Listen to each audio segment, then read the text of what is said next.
friends, very good morning. Welcome to another interesting video of FxYogi.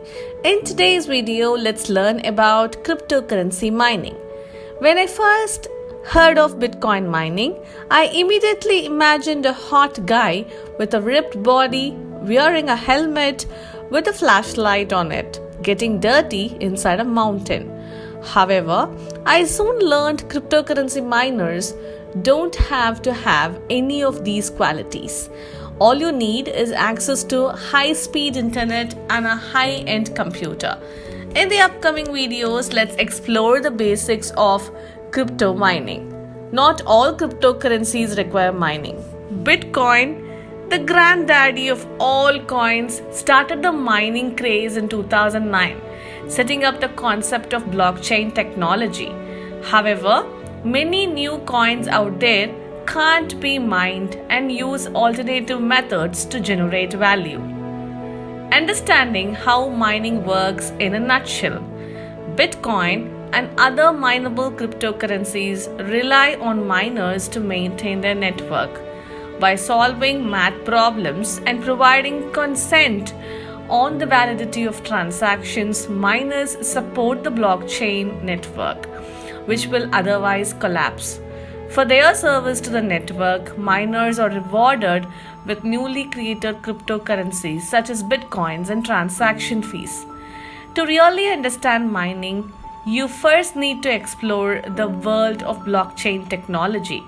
Here is a quick overview.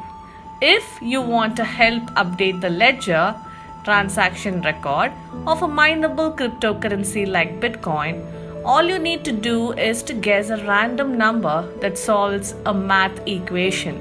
Of course, you don't want to guess these numbers all by yourself. That's what computers are for. The more powerful a computer is, the more quickly you can solve these math problems and beat the mining crowd. The more you win the guessing game, the more cryptos you receive as a reward.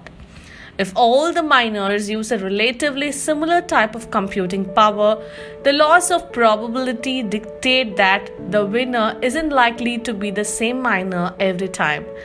But if half of the miners have regular commercial computers while the other half use supercomputers, then the participation gets unfair to the favor of the super powerful computers.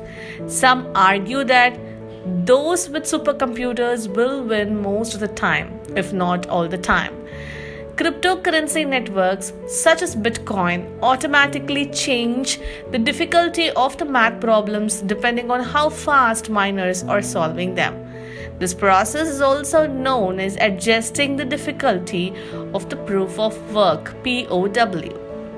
In the early days of Bitcoin, when the miners were just a tiny group of computer junkies, the proof of work was very easy to achieve. In fact, when Satoshi Nakamoto released Bitcoin, it intended it to be mined on computer CPUs. The true identity of Satoshi is unknown, and I'm adding it because there are even discussions that Satoshi can be a government entity. Satoshi wanted this distributed network to be mined by people distributed around the world using their laptops and personal computers. Back in the day, you were able to solve rather easy guessing games with a simple processor on a computer. As the mining group got larger, so did the competition.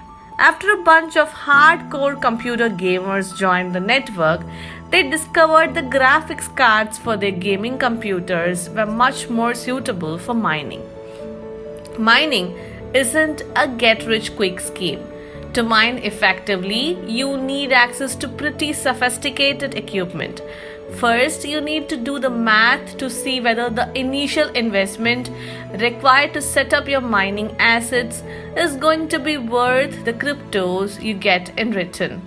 And even if you choose to mine cryptocurrencies instead of buying them, you are still betting on the fact that their value will increase in the future. As Bitcoin became more popular, mining it became more popular and therefore more difficult. To add to the challenge, Some companies who saw the potential in Bitcoin value started massive data centers called mining farms with ranges of high-end computers whose jobs are to mine Bitcoins. So next time you think about becoming a Bitcoin miner, keep in mind who you're going up against. But don't get disappointed. You do have a way to go about mining pools, which we will talk about later in another video. That's all for today. Let's catch up in the next video with more interesting content. Until then, stay tuned. Take care. Bye-bye.